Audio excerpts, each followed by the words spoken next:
Hello, my dear friends at Men's Health IQ. I'm Dr. Evelyn Ross, and I am so deeply glad you've joined me today for a conversation that is very close to my heart.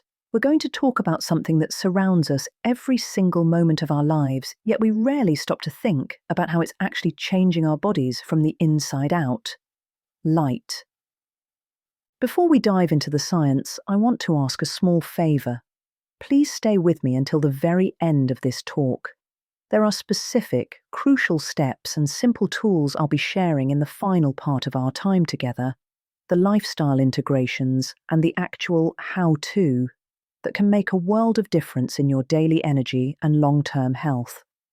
I don't want you to miss a single one because, as we will discuss, the timing and the dosage of light matter just as much as the light itself. While you're listening, if any of this resonates with your own experiences, maybe you've noticed your eyes feeling more tired lately, or perhaps your sleep hasn't been as deep as it once was, please leave a comment below. I truly value our community's voice, and I want to hear your story. Now, let's talk about our indoor world. I have to tell you, as a physician and researcher at Stanford, I am deeply concerned about the lighting in our modern homes. We have moved away from the warm, full-spectrum light of the sun, and even the old-fashioned incandescent bulbs, replacing them with LEDs. While they are energy efficient, we are discovering that they may come with a heavy biological price. Some of my esteemed colleagues, including Dr. Glenn Jeffrey, have gone so far as to compare the potential long-term public health impact of excessive LED exposure to that of asbestos.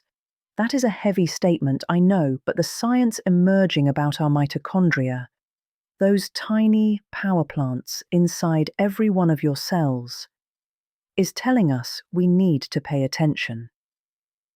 The shift in our light environment is a relatively new experiment in human history. For millions of years, our biology was tuned to the rising and setting of the sun. Sunlight provides a smooth, balanced continuum of wavelengths from the short, energetic blues to the long, healing reds and near-infrareds. But LEDs are engineered for human vision, not human biology. They are often blue-heavy, lacking those long red wavelengths entirely. When we look at cells under these conditions in the lab, we see the mitochondria start to struggle. They become less responsive, their membranes don't breathe as well, and they begin to decline.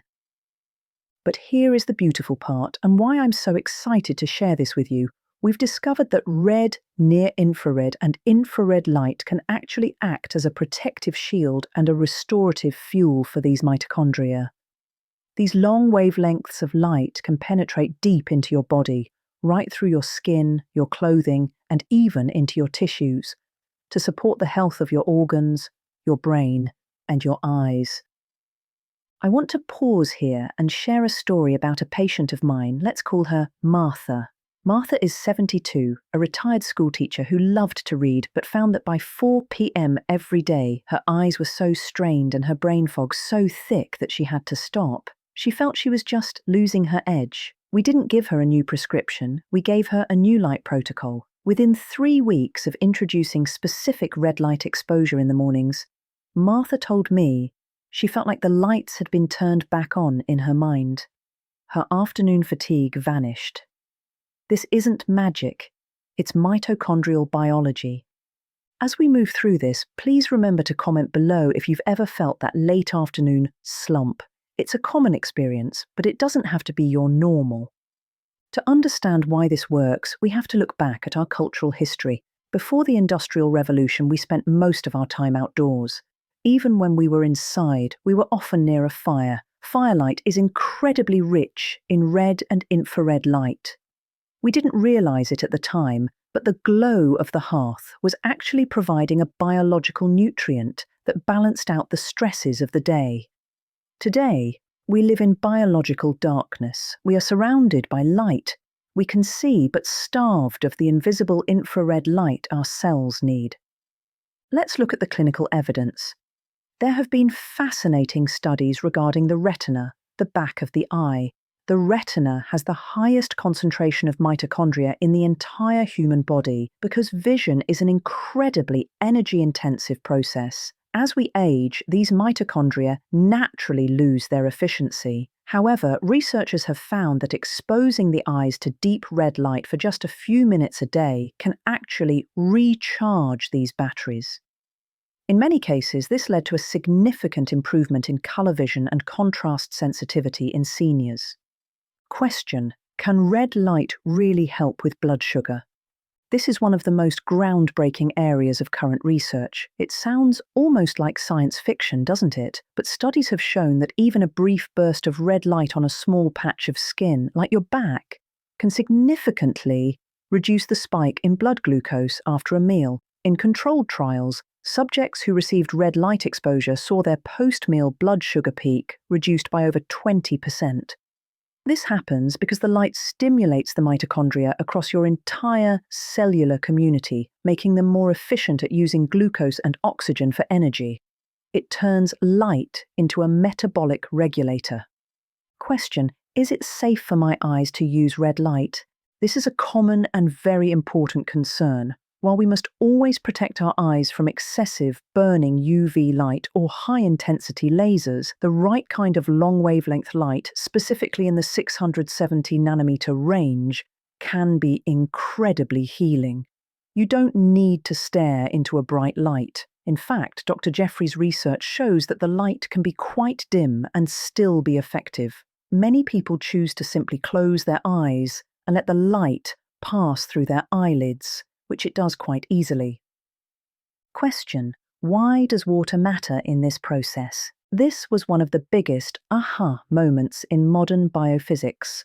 It turns out that mitochondria themselves don't just eat the red light. Instead, the light is absorbed by the water surrounding those tiny cellular motors. Long wavelength light changes the viscosity or the thickness of the water at a microscopic level.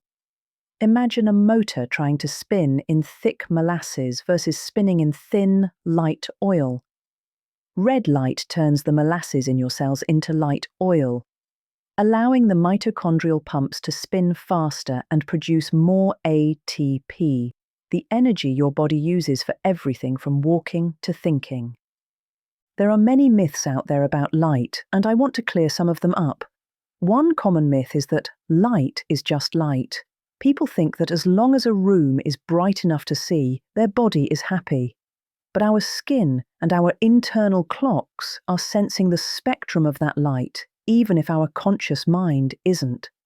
Another myth is that you need to be in direct sunlight for hours to get any benefit.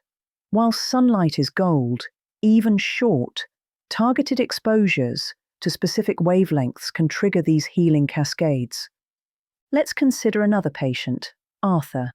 Arthur is a veteran in his late 60s who struggled with slow-healing wounds on his legs.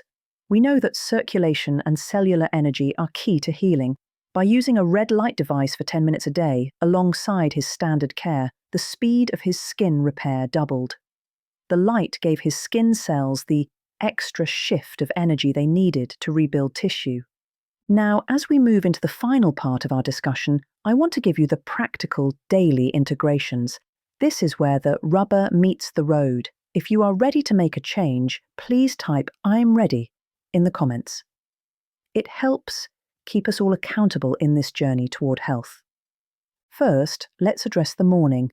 The best thing you can do for your biology is to get natural sunlight in your eyes within the first hour of waking. Even if it's cloudy, the infrared light is there.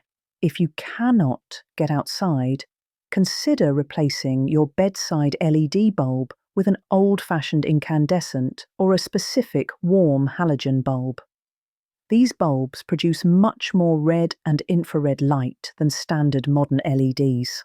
Second, think about your work environment. If you spend hours in front of a computer screen, you are being bombarded with blue light.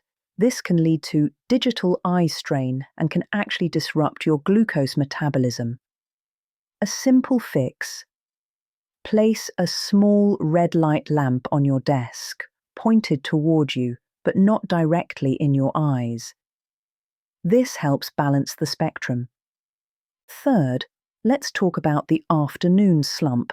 Instead of reaching for a third cup of coffee, try 5 minutes of red light exposure. There are now affordable red light panels designed for home use. You don't need the most expensive one, you just need one that emits light in the 660 to 850 nanometer range. Question: how do I know if my LED lights are harmful? Not all LEDs are created equal, but most standard cool white bulbs have a massive blue spike in their spectrum. You can check this by looking at the color temperature on the box. Anything above 3000 Kelvin is likely very blue heavy. For your living spaces, especially in the evening, look for warm white bulbs that are 2700 Kelvin or lower. Question: do I need an expensive device to get these benefits? Absolutely not. While medical-grade red light panels are wonderful for targeted therapy, you can find many of these benefits through simple, low-cost lifestyle changes.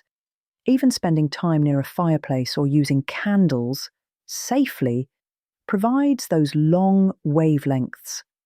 Additionally, did you know that green plants are infrared reflectors?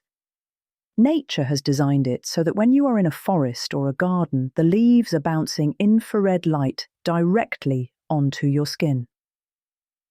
Question: can I get too much red light? Like anything in biology, there is a U-shaped response curve. A little bit is a powerful stimulus, but hours and hours of exposure aren't necessarily better. For most people, 5 to 20 minutes a day is the sweet spot for cellular recharging. Question: is this beneficial for brain health? Yes, this is one of the most exciting frontiers. There is a field called photobiomodulation, which is studying how near-infrared light can pass through the skull to reduce inflammation in the brain. Early studies suggest this may help with mood regulation and cognitive longevity. Question: what is the best time of day for light therapy? Research suggests that our mitochondria are more responsive to these recharging wavelengths in the morning. Just as the sunrise provides a specific blend of light to wake up our systems, using red light early in the day seems to set a healthy tone for your metabolism and your sleep-wake cycle later that night. My dear friends, we live in a world that is often light poor even when it's bright, but by being intentional, by choosing the right bulbs, spending time in nature, and perhaps using a simple red light tool, you can give your mitochondria the support they need to keep you vibrant for decades to come. I truly hope this has been an enlightening conversation, pun intended.